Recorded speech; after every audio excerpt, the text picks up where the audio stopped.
Assalamualaikum warahmatullahi wabarakatuh. Saya Ustaz Maulana turut prihatin dan berduka atas kejadian yang menimpa di awal tahun 2021, tepatnya di Indonesia, yang mana ujian yang menimpa kita salah satunya adalah terjadinya peristiwa kecelakaan pesawat, kemudian ada tanah longsor, dilanjutkan lagi ada gempa dan banjir di Kalimantan. Nah, untuk itu mari kita sama-sama bersabar. Atas setiap ujian itu pasti ada hikmahnya, dan saling bahu membahu, tolong menolong. Salah satunya adalah bagaimana kita ikut prihatin, ikut mendoakan dan simpatik dengan peristiwa itu. Makanya kita sama-sama mendoakan saudara-saudara kita yang ditimpa musibah. Dan kita bisa juga belajar dari saudara kita, insya Allah sahabat yang saya akan datangi hari ini untuk silaturahmi, karena beliau juga adalah orang yang diberi ujian 10 tahun untuk memperoleh omongan, dan hari ini aku akan datang ke tempat beliau untuk sama-sama merasakan gimana nih perjuangannya selama 10 tahun untuk mendapatkan buah hati. Mau tahu dengan siapa saya akan kunjungi?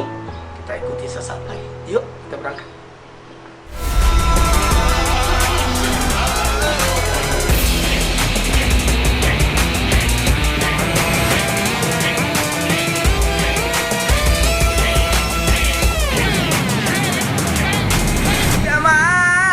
Jamaah, di subscribe dan nyalakan loncengnya ya. Alhamdulillah. Terima kasih. Ustaz, apa kabar Ustaz? Baik, alhamdulillah. Nanti juga ada tausiah dari Ustaz ya. Siap. Tentang apa Ustaz? Kita bersyukur nikmat. Mensyukur nikmat. Nikmat dan sebenarnya banyak. Luar biasanya karena mensyukurinya karunia loh. Karunia itu sesuatu yang menghasilkan. Itu Saskia dan juga Iwan, kita akan dengarkan tausiah, sebuah nasihat yang akan disampaikan oleh Ustaz Maulana Kaifaslaya. Iya, izin. Bismillahirrahmanirrahim. Assalamualaikum warahmatullahi wabarakatuh.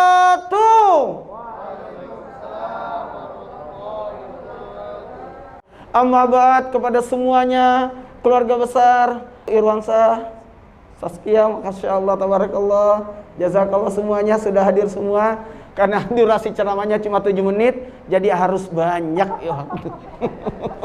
Maaf, kalau berbicara tentang anak, saya ucapkan selamat, karena anak itu adalah karunia.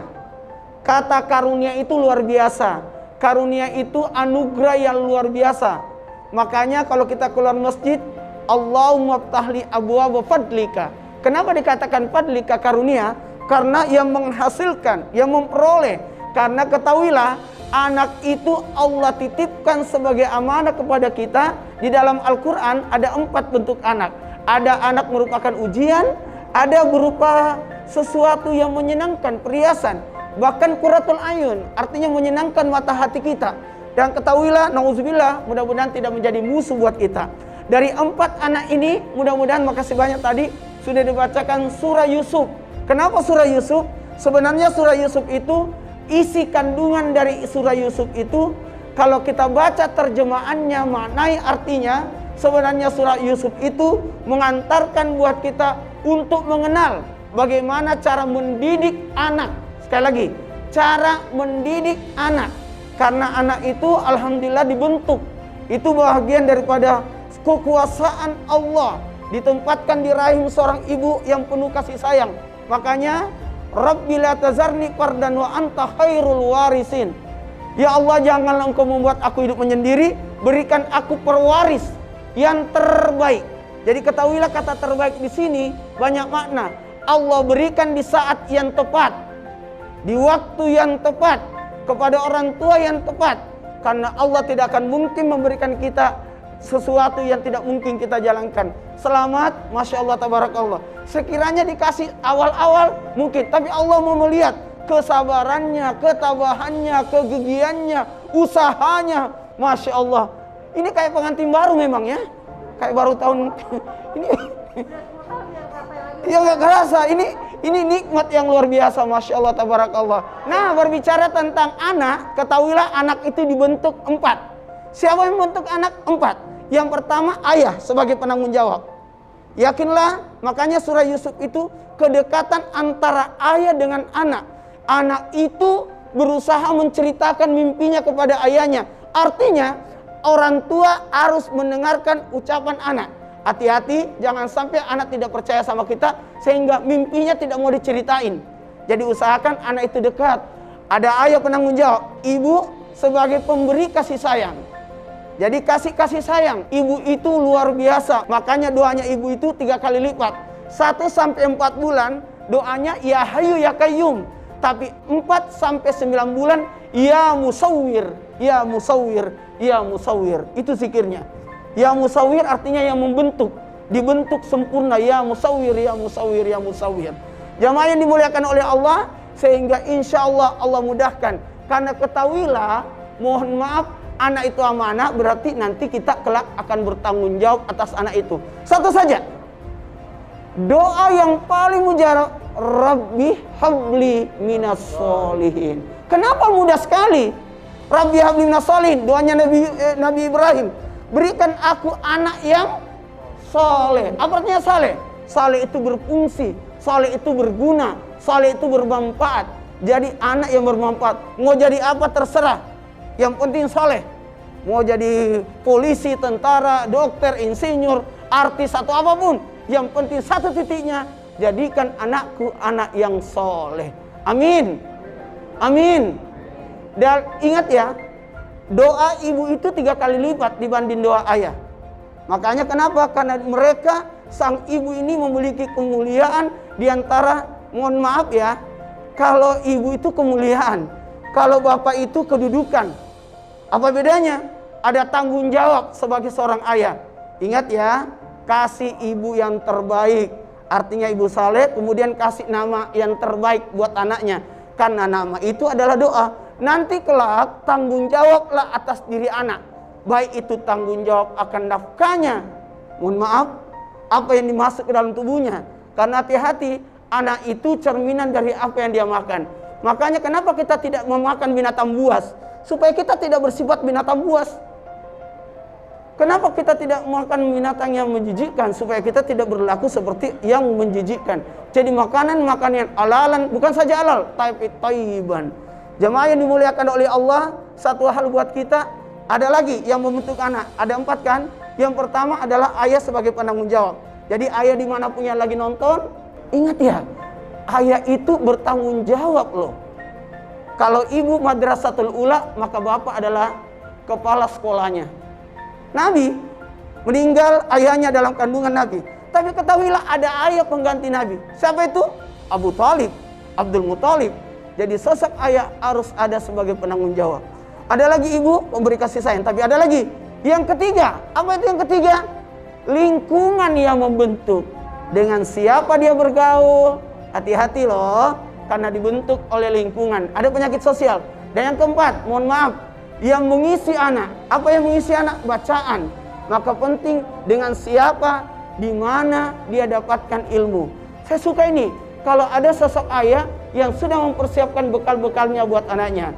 Terakhir, buat kita semua yang lagi nonton, ayo, ada persiapan tanggung jawab, karunia karena menghasilkan harta, rezeki, karunia, tentram, dan kenikmatan. 5 hal inilah yang mungkin mudah-mudahan tahap demi tahap kita bisa rasakan. Kata-kata yang baik harus didengarkan sama anak. Makanya kalimat yang pertama didengar anak ketika keluar dari perut ibunya adalah kalimat azan di telinganya. Kenapa azan? Kenapa di telinganya? Karena telinga memiliki keistimewaan dibanding panca indera yang lain. Karena telinga tidak pernah tertidur, terjaga terus. Telingalah panca indera yang pertama Allah gerakkan. Jadi yang berfungsi adalah telinga. Dan nanti telingalah yang paling terakhir akan dicabut.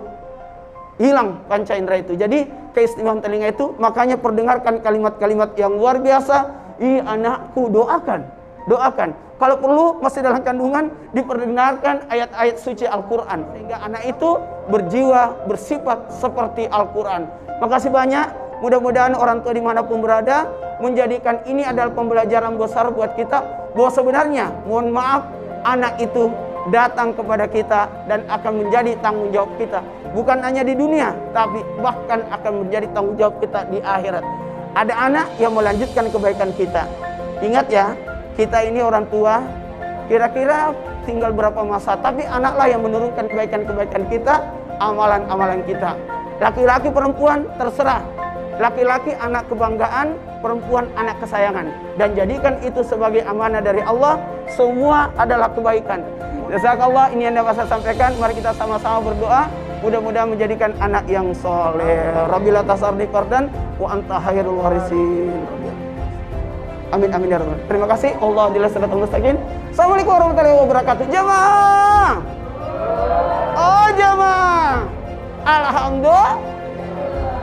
كن سعيدا كن فريدا عش بفخر في الحياة لا تبالي فالمعالي بالتحدي لا سواه كن سعيدا كن فريدا عش بفخر في الحياة لا تبالي فالمعالي بالتحدي. Nah, alhamdulillahirrahmanirrahim. Nah, sudah kejawab kan saya kemana? Ternyata saya ke tempat Irwansa dan Saskia Sungkar yang alhamdulillah 10 tahun diuji kesabaran, penantian itu luar biasa loh. Dan ini sangat mengajarkan buat kita untuk bisa bersabar, diuji kesabaran, diuji kesetiaan, bagaimana bisa tabah, sabar, dan bisa menerima. Jazakallah, terima kasih banyak buat semuanya. Ini jadi pembelajaran buat kita semua untuk menyayangi anak. Sosok orang mungkin menyanyiakan anak, tapi sosok Irwansa dan Saskia Sungkar menanti 10 tahun, Masya Allah. Ya, alhamdulillah. Nah, aku juga dapat bingkisan nih. Suasananya, namanya besek ini. Isinya apa? Penasaran? Ya udahlah. Pokoknya kalau ada acara, hadirilah. Karena menghadiri acara adalah bagian dari kewajiban muslim atas muslim lainnya. Nah, suaranya udah. Ini acaranya banyak banget di sini. Ada Temeli Guslo dan banyak. Ada ya. Nagita, pokoknya banyak. Bahkan Paula, Baim siapa tidak kenal. Oh, luar biasa. Yuk, saksikan terus ya. Ustaz Maulana من صناعه Alhamdulillah. ودع الأحلام يا فارسنا كن بهذا العصر من أعلامه ودع الأحلام يا فارسنا كن بهذا العصر من أعلامه